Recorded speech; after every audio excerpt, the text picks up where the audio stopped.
Chapter 7 Developments.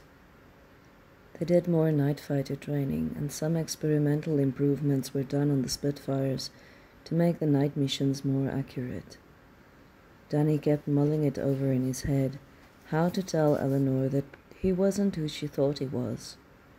He had been trying all his life to be, but there was always this thing that had changed himself, and everything else for him, irrevocably. He would have to tell her. "Danny, you should spend more time drinking and less thinking." "My friend, I need your wisdom." Johnny snorted. "What's right in you, then? If you're cheating on Eleanor, I'll have to defend my cousin's honor and beat you up." "Your cousin's honor is safe, except that I'll have to tell her about exactly who she's going steady with." "Ah, Danny, you pay it too much mind. I agree you have to tell her, because it is something that shaped you, something that she should know if you plan on marrying her eventually. You do, right? She's mad about you." "I do. It's not something we've spoken about, but this is it for me. She is it for me. I've known Elle since she was a little girl, Danny. We grew up together. Our mothers were stepsisters. My mother died in childbirth, along with my little brother. My father is a bit of a bastard. He works at the Harland and Wolff shipyard. He actually had a hand in building the Titanic, must be why it sank. But I digress. So I sort of grew up in the same house as Elle and Jan. I know that girl. She's young, but she's not shallow. You've told me the story. You know, I'm a bit of a bastard myself, but it shook me, it did. It did change the way I saw you a bit. It made me think a bit more of you. It made me sad and it made me mad because no lad should have to do what you had to do. You went on and did as good as you could. You made something more of yourself. You're more than the old story. You are who she thinks you are. There's just a bit more to it than she knows. I can see how it eats you sometimes. I see when you get up and walk away in the middle of it when the boys are up to shenanigans. And I remember that one night right after you got here, the night we sat outside on the veranda at that pub in Duxford and got drunk there because they wouldn't let me back in. I remember what happened, Danny. I was a prime ass that night because Jenny had just walked out on me and I made some shite remarks and tried to pick a fight with anything that moved. Do you remember that? Of course you do. You were sober then. Eventually I took a swing at you because you were a stranger with a Yankee accent pretending to be a Canadian, and you knocked me straight down in one blow, took the wind right out of me. Then you helped me up and I could feel you were shaking from head to toe. That's when they told me to leave and you dragged me out to the veranda. We sat there till they closed down and we got drunk and I told you about Jenny and you told me about your story and your dad. That was the night we became friends. That was also the first time I've hit someone since I was 16 and the first time I'd gotten drunk in my life. It was a strange night, but a good one. Just tell her, Danny, as straightforward as you told me. I meant to say, I know Elle. She needs to know, even if it's just for you to get the chip off your shoulder. It bothers you more than it'll ever bother her. Danny nodded. That's what I'll do then. When the time is right, I'll tell her. He wouldn't force it. He would tell her when it felt right and he would ask her to the RAF dance the weekend. "May I please have the hand of the lady?" Johnny had indeed come without a date on his hand. "Hello, Johnny." Eleanor smiled, and he leaned in and kissed her cheek. No wonder her parents and Janice had thought they would end up together. She wondered what Danny thought of it, but he seemed completely unbothered. Johnny whirled her into a fast-paced waltz. He was an excellent dancer, and she wasn't. She had her hands full keeping step with him. As they came off the floor, a lanky man with the insignia of Wing Commander greeted them. "Good evening, Johnny. Who's the lovely but unfortunate lady with you?" "Elle."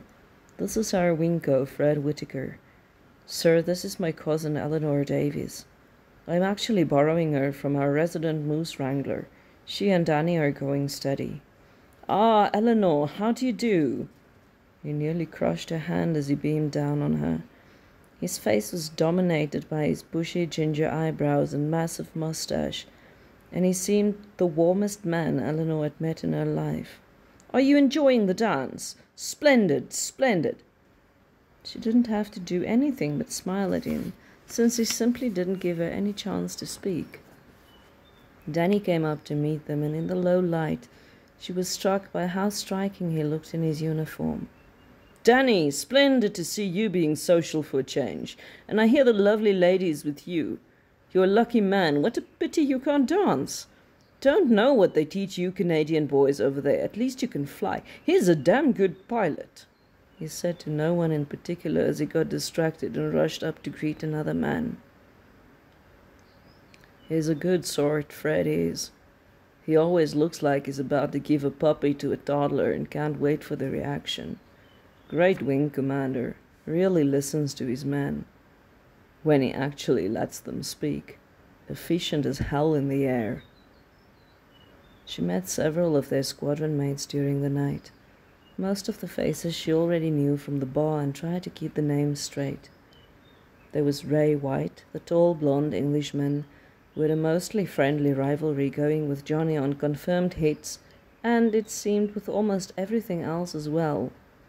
There was Charles Price, a very serious young man with a boyish face and shocking black mustache that didn't look like it could possibly be real. Then there was the sandy-haired Welshman, Lloyd Thomas. Neither she nor Danny were very good dancers, and they spent a lot of time talking over the music.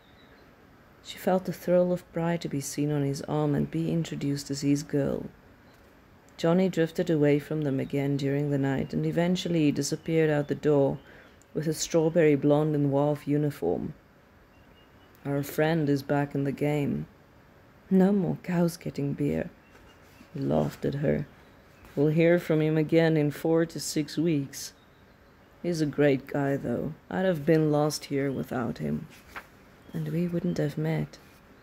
If we had, I would never have had the guts to talk to you. She raised her glass of punch. Here's to Johnny, the best friend both of us have. To Johnny. Shall we head back and maybe have a coffee at your place? I think I've run out of the will and the skill to dance anymore. I'd like that. My feet are killing me. They walked home. In the small village, everything was walking distance. Danny slung his jacket over his shoulder and they held hands. There was warmth between them and no need to speak. They expected the house to be empty. Both Tim and Jan were frequently on night shift, but the lights were on behind the blackout curtains and it was clear someone was home.